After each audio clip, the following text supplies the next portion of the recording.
Hello students, welcome to our YouTube channel BMS Dr. RK. My name is Dr. Ravindra Kumar and students, जैसा कि आपको पता है हम पर डे एक नए चैप्टर के साथ आते हैं।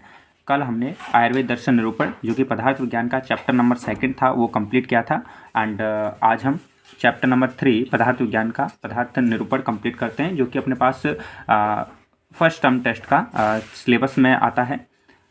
स्टार्ट करते हैं चैप्टर को पदार्थ शब्द की निरुक्ति के साथ में। ठीक है, ये क्वेश्चन एज इट इज आते हैं, जैसे पदार्थ शब्द की निरुक्ति लिखिए। ठीक है, ऐसे एज इट इज क्वेश्चन आते हैं। तो इसमें आपको क्या श्लोक लिखना है, पद्धते गम्यते ये नाथ स पदार्थ है। इसका मतलब कि जिससे किसी विशेष वस्तु का या विषय का बोध होता है वह क्या कहलाता है, पदार्थ कहलाता है।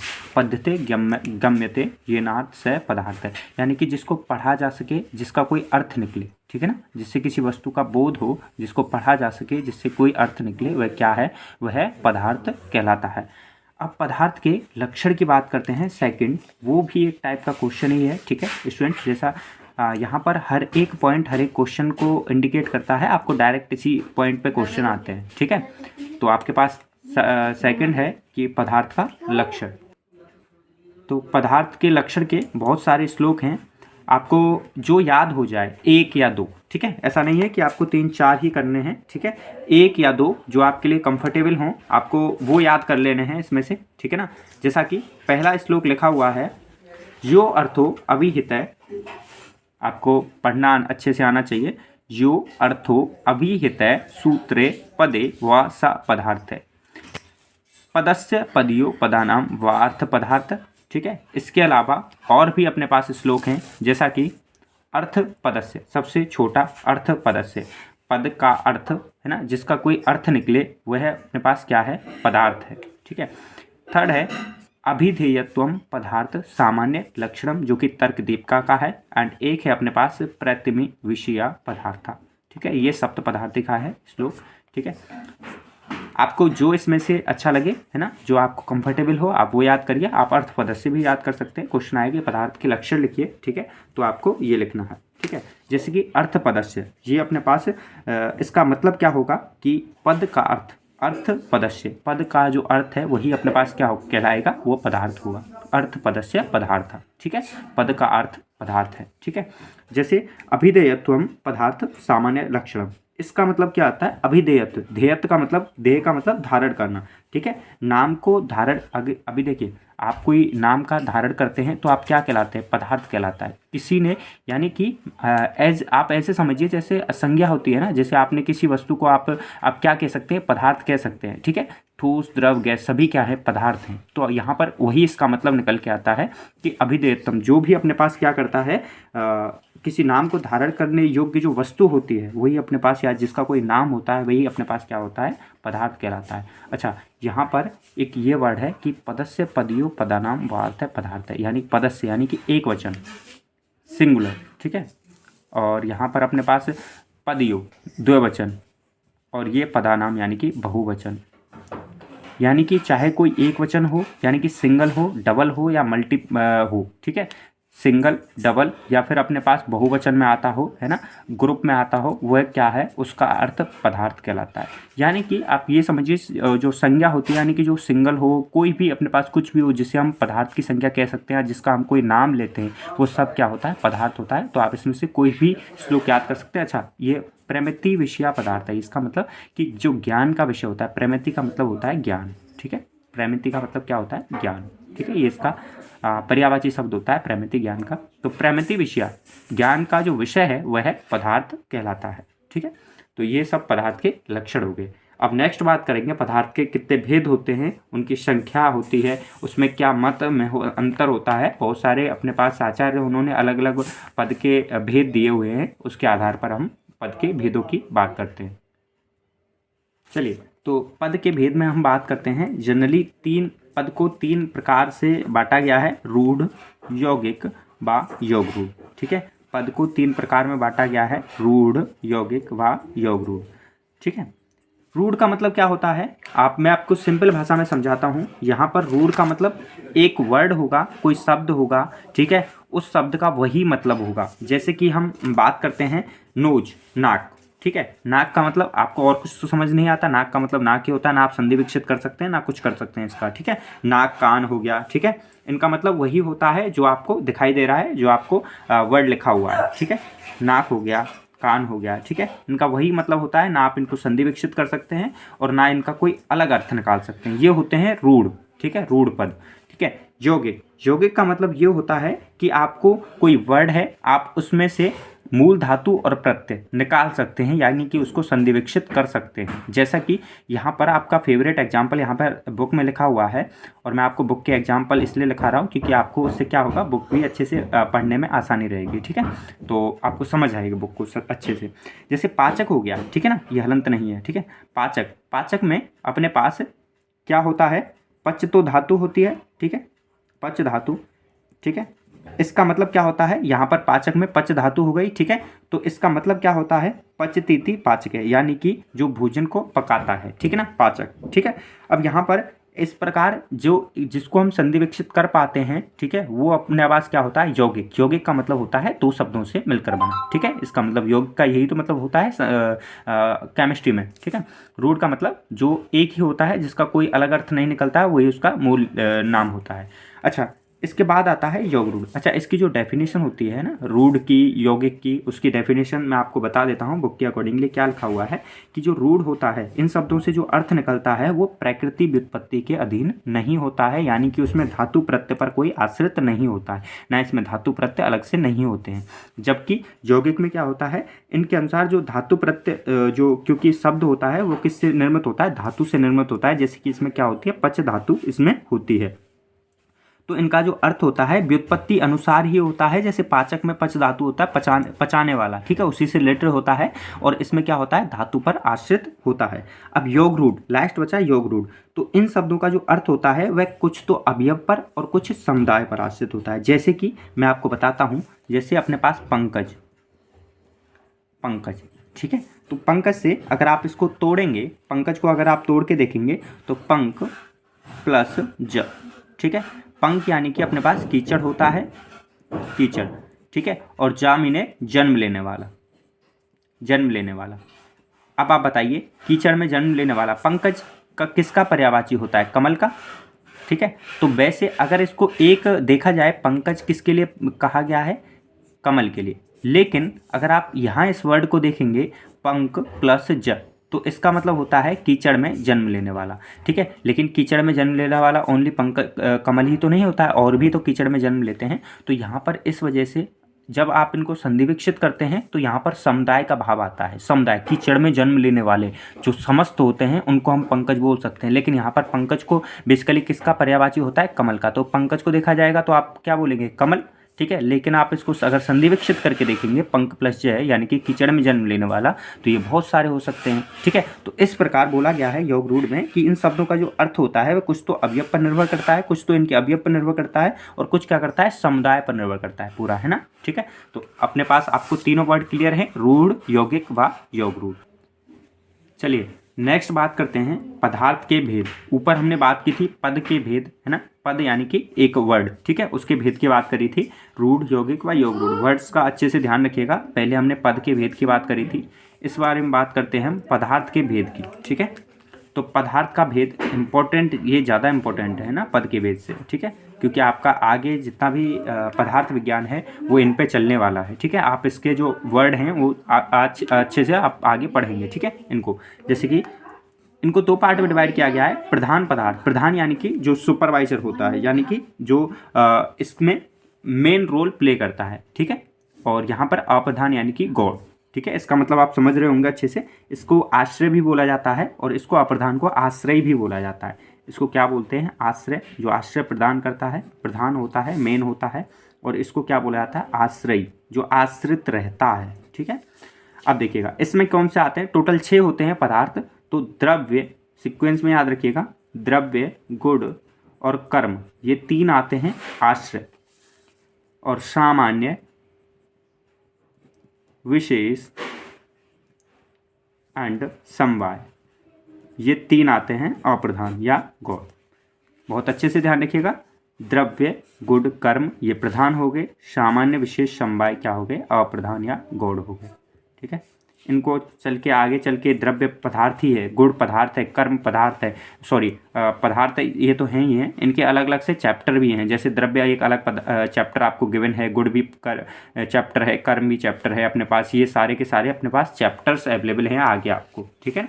8 9 ये 8 चैप्टर है, 9 चैप्टर है, ये 10वां चैप्टर है, ऐसे करके आपको आगे बुक में चैप्टर भी गिवन है। तो आप आगे चल के इनके बारे में और अच्छे से डिटेल में पढ़ेंगे। चलिए नेक्स्ट देखते हैं। अभी हमने जस्ट देखे थे पदार्थ के, मैं आपको भेद बता रहा था कि एक आश्रय होता है, एक आश्रय होता है, यानी कि एक प्रधान एक अप्रधान होता है, यानी कि गॉड होता है, ठीक है। उसी क्रम में मैं आपको आगे बताता हूँ। देखिए ये होता है कंप्लीट इन्फॉर्मेशन पदार्थ के भेद से रिलेटेड, ठीक है। इसमें एक पार्ट और बच जाता है, वो होता है कि अपने पास किस किस जो महर्षि था उसने क्या क्या पदार्थ की संख्या दी हुई थी, है ना, उसकी एक टेबल गिवन है। तो उसके अकॉर्डिंगली हम आगे उसकी चर्चा करेंगे। लेकिन जो मोस्ट अप्रोप्रिएट जो आपको याद रखना है इस चैप्टर में, तो वो यहाँ पर गिवन है, ठीक है। ये सारा कुछ इतने में गिवन है सारा कुछ। देखिएगा पदार्थ के जो भेद होते हैं वो टोटल 2 प्रकार होते हैं, ठीक है। 2 प्रकार कौन से? भाव पदार्थ और अभाव पदार्थ, ठीक है। भाव रूप यानी अभाव रूप, ठीक है। भाव रूप यानी भाव पदार्थ बोल दीजिए, अभाव रूप या अभाव पदार्थ, ठीक है। तो भाव रूप में टोटल 6 प्रकार होते हैं जो हम अभी डिस्कस किए थे, ठीक है। यानी कि एक आश्रय होता है, एक आश्रय होता है, ठीक है। एक आश्रय होता है, एक होता है आश्रय, ठीक है। जो हम पहले द्रव्य, गुण और कर्म, ठीक है। और इसमें आश्रय में हम पढ़ चुके हैं सामान्य, विशेष और समवाय, ठीक है, समवाय, ठीक है। तो पीछे जो हम पढ़ रहे थे पदार्थ के भेद वो ये थे, ठीक है, भाव पदार्थ, क्योंकि वही भाव जिसमें भाव होता है वही हमने अपने पास इंपॉर्टेंट होता है।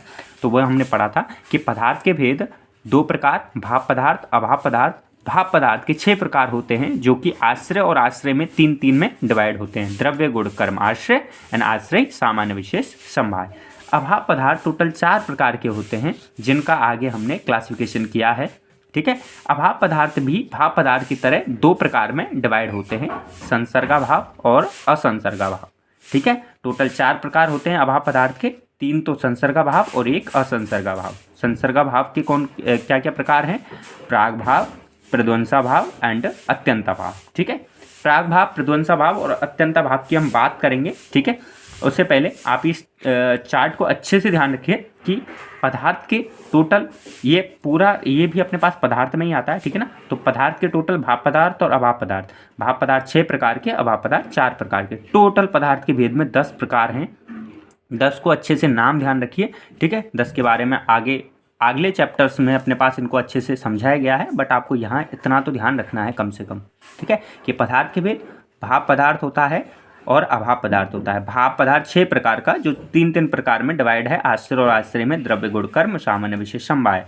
और अभाव पदार्थ टोटल 4 प्रकार होते हैं जिसको 2 पार्ट में डिवाइड किया हुआ है, एक तो संसर्गाभाव, एक असंसर्गाभाव। संसर्गाभाव में 3 हैं और असंसर्गाभाव 1 हो गया, ठीक है, क्लियर। चलिए अब देखते हैं अभाव पदार्थ के कितने प्रकार थे। टोटल 4 प्रकार की हमने बात करी थी, ठीक है। संसर्गाभाव के 3 प्रकार ये रहे और एक चौथा और असंसर्गाभाव भी बात करेंगे, ठीक है। यहाँ पर जो अभाव का मतलब क्या होता है? अभाव का मतलब होता है कि जहाँ पर अपने पास उपस्थिति नहीं होती है। अभाव का मतलब क्या होता है? एब्सेंस, ठीक है। तो वही इसका मतलब होता है कि जिस विषय का ज्ञान प्रतियोगी के ज्ञान के अधीन हो उसे अभाव कहते हैं। इसका सीधा सीधा मतलब ये होता है जहाँ पर उपस्थिति नहीं होती है किसी की, जहाँ पर एब्सेंस होती है, उसी को हम क्या बोलते हैं? अभाव बोलते हैं, एब्सेंस, नेगेशन, ठीक है। देखिए सबसे पहला प्राग भाव। संसर्ग भाव के 3 प्रकार होते हैं। प्राग भाव की बात करते हैं तो कार्य की उत्पत्ति के पूर्व उस कार्य का जो अभाव रहता है उसको प्राग भाव बोलते हैं। प्राग भाव का मतलब कि फर्स्ट, पहले से ही जिसकी एब्सेंट रहती है, ठीक है। जैसे कि अपने पास से बुक में एग्जाम्पल दिया हुआ है कि घट की उत्पत्ति से पूर्व भी उसका, जब तक घट नहीं बना है, घड़ा नहीं बना है, तो उसका क्या रहेगा? अभाव रहेगा। घट की उत्पत्ति से पूर्व उसका अभाव। अगर घड़ा बना ही नहीं है तो उसका क्या रहेगा? अभाव ही रहेगा, ऑब्वियसली, ठीक है। तो उस अभाव को क्या बोलते हैं? प्राग भाव बोलते हैं, ठीक है। सेकंड है अपने पास प्रध्वंसाभाव। ठीक है, प्रध्वंसाभाव क्या कहलाता है? वह अभाव जो कार्य के नष्ट हो जाने के पश्चात होता है। जैसे कि हमने घड़ा बना लिया, ठीक है, घट बन गया, अब किसी ने उसको क्या कर दिया? तोड़ दिया, ठीक है, तो घड़ा खत्म। ठीक है, वहां से घड़ा खत्म। तो जब घड़ा पहले से बना हुआ है और उसको तोड़ दिया गया, यानी कि उसका अभाव हो गया। ठीक है, कार्य की उत्पत्ति के बाद अगर किसी का अभाव होता है तो उसको क्या बोलते हैं? प्रध्वंसाभाव। क्लियर हो रहा है थोड़ा? प्रागभाव किसको बोलते हैं? घड़ा बना ही नहीं है, उत्पत्ति से पूर्व ही उसका अभाव प्रागभाव कहलाता है। प्रध्वंसाभाव किसको कहते हैं? घड़ा बन गया और उसको बनने के बाद उसका अभाव हुआ, यानी कि उसको तोड़ दिया गया, उसके बाद उसका अभाव हुआ है, यानी कि कार्य हो जाने के बाद उसका जो अभाव होता है उसको क्या बोलते हैं? प्रध्वंसाभाव। ठीक है, इसके बाद अपने पास थर्ड आता है अत्यंताभाव। तो अत्यंताभाव क्या होता है? जहां दो वस्तुओं का भूतकाल, वर्तमान काल और भविष्य काल, तीनों काल में क्या पाया जाता है? संसर्गा भाव पाया जाता है, उसे क्या बोलते हैं? अत्यंता भाव बोलते हैं। ठीक है, इसके लिए एक श्लोक है, एक लाइन है, ठीक है, कि त्रैकालिक संसर्गा भावो अत्यंता भाव है। ठीक है, वही लाइन जो हमने पढ़ी है कि तीनों कालों में जिसका संसर्गा भाव पाया जाता है उसे अत्यंता भाव कहा जाता है। वर्तमान, भूत व भविष्य में त्रैकालिक संसर्गा भाव, जिस तीनों काल में जिसका संसर्गा भाव पाया जाता है, संसर्गा भाव, वो क्या कहलाता है? अत्यंता भाव। ठीक है, वो अत्यंता भाव कहलाता है। ठीक है, ये तीनों क्लियर हैं आपका? जैसे हम अगर बोलें कि वायु में किसका अभाव होता है? रूप का। ठीक है, वायु में रूप का भाव ना कभी था, ना कभी है और ना कभी हो सकता है। ठीक है, यानी कि आप ना वायु को देख सकते हैं, इसका मतलब ये होता है कि अगर आप वायु को ना आपने कभी देखा है, ना पहले देख सकते थे, ना आगे अब कभी देख पाएंगे।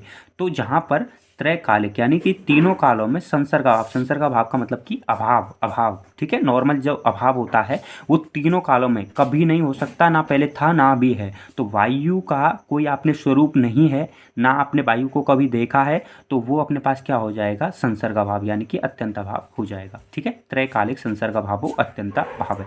ठीक है, बहुत अच्छे से क्लियर आप समझ लीजिए तीनों को।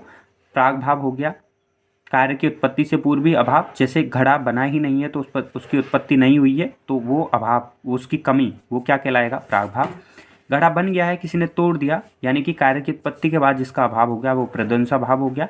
और अत्यंता भाव यानी कि कोई चीज़ किसी में जिसका जो पॉसिबल ही नहीं है, ना पास्ट में थी, ना अभी है, ना फ्यूचर में कभी पॉसिबल होगी, तो वो क्या कहलाता है? त्रैकालिक संसर्गा भाव, वो अत्यंता भाव। ठीक है, क्लियर? अब हम एक बात कर चुके हैं संसर्गा भाव की। सेकंड था अपने पास असंसर्गा भाव, जिसको हम अन्योन्य भाव भी बोलते हैं, अन्योन्य भाव।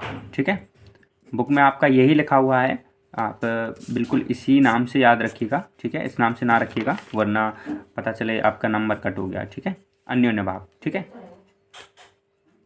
अन्योन्य भाव का एक लाइन आपको ध्यान रखना है, अन्योन्य भाव का लाइन ध्यान रखना है। वो क्या है कि एक वस्तु का जो दूसरी वस्तु में अभाव होता है, अन्योन्य का मतलब परस्पर होता है। ठीक है ना, अन्योन्य का मतलब परस्पर।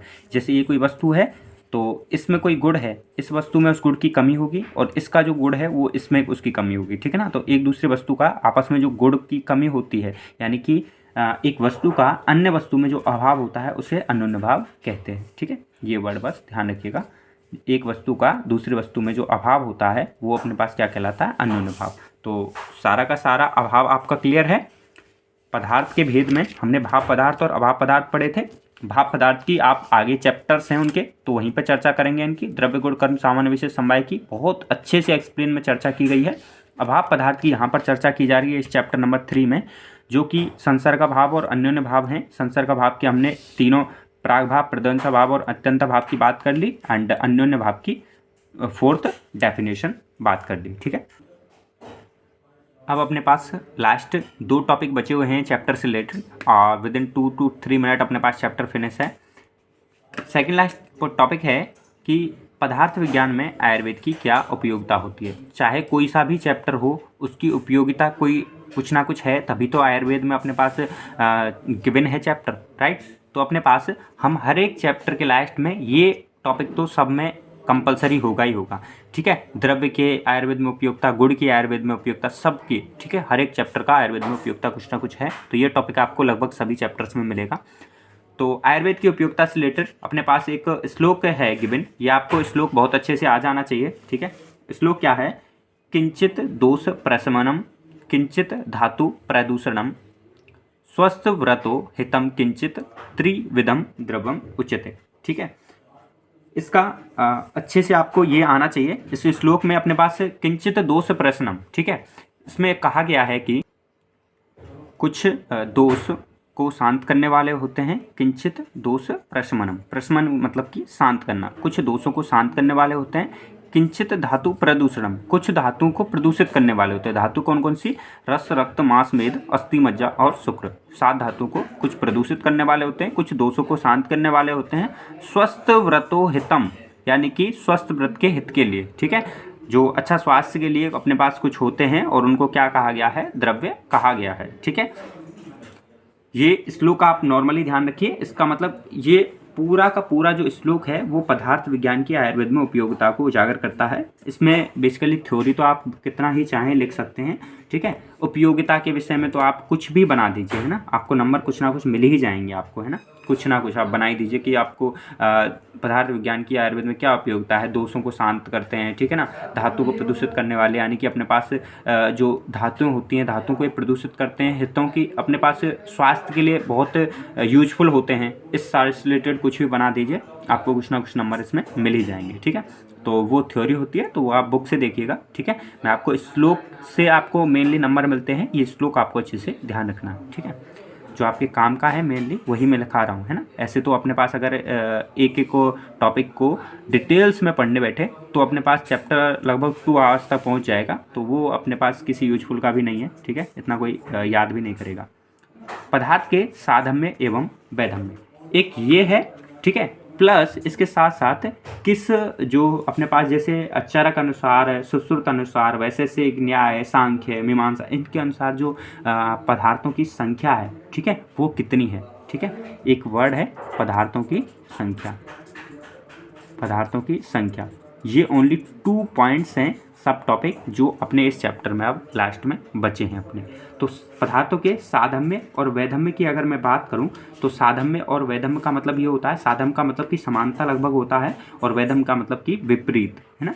तो जैसा कि साधम्य से वैधम्य से रिलेटेड कहा गया है कि समान धर्मो साधम्यम, ठीक है, एंड विरुद्धो धर्मो वैधम्यम, ठीक है, समान धर्मो साधम्यम, विरुद्ध धर्मो वैधम्यम।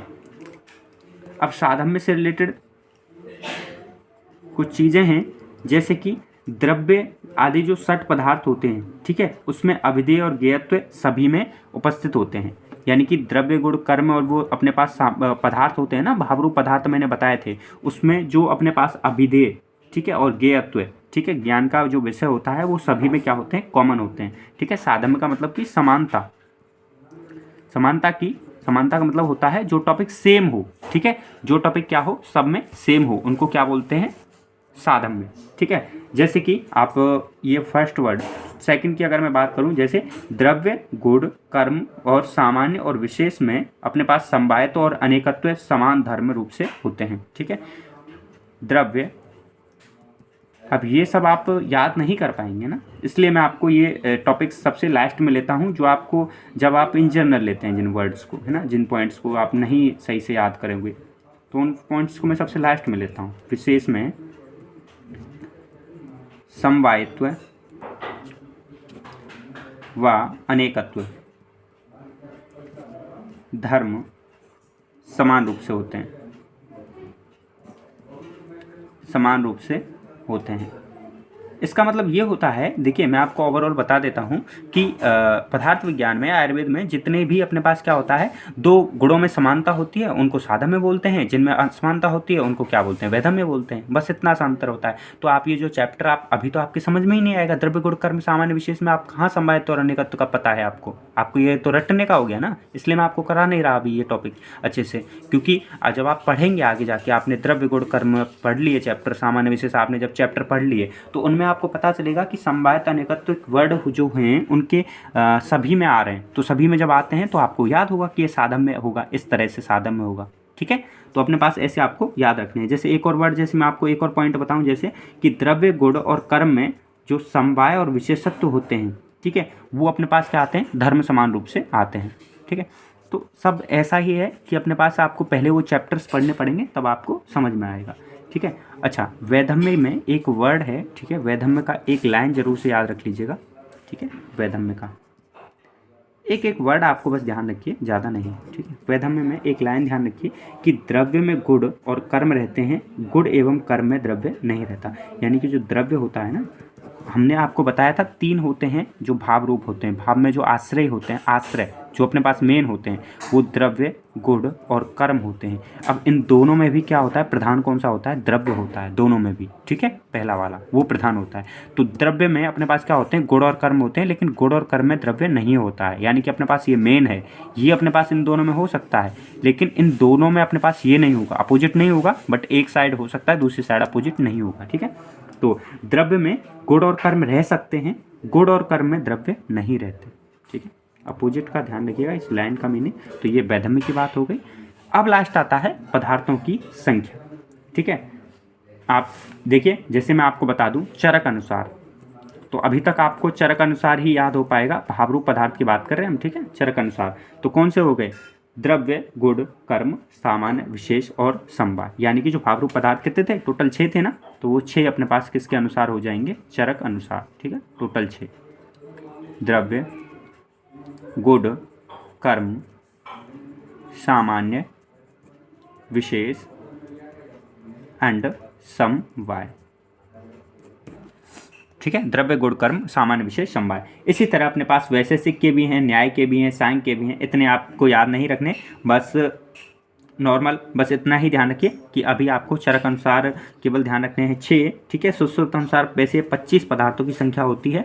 तो अभी के लिए बस इतना ही। ये चैप्टर आपका यहीं पे फिनिश होता है, ज़्यादा इसमें ना उलझिएगा। ठीक है, और हमने होपफुली आपको सारे के सारे टॉपिक्स से हमने गो थ्रू करवाया है। ऐसा कोई भी टॉपिक नहीं मिलेगा आपका जो आपकी बुक में नहीं होगा। ठीक है, फिर भी आपको किसी भी सब टॉपिक में आपको कोई भी कन्फ्यूजन रह गया तो आप एक बार कमेंट कर दीजिएगा। ठीक है, और इसके बाद हम चैप्टर नंबर 4 लेके आ रहे हैं बहुत जल्दी। ठीक है, और आपको जैसा कि आपको पता है, हम बता चुके हैं पहले भी स्टार्टिंग में वीडियो में कि हम हर एक चैप्टर से रिलेटेड, BMS फर्स्ट ईयर की हर एक चैप्टर से रिलेटेड, हर एक सब्जेक्ट से रिलेटेड पर डे एक एक चैप्टर का वीडियो लेके आते हैं। तो आप चैनल पे बने रहिएगा एंड चैनल को जरूर से सब्सक्राइब कर दीजिएगा, जिससे आपके टर्म टेस्ट के अकॉर्डिंगली आपके सिलेबस जल्दी से कवर हो जाए। ठीक है, थैंक यू सो मच।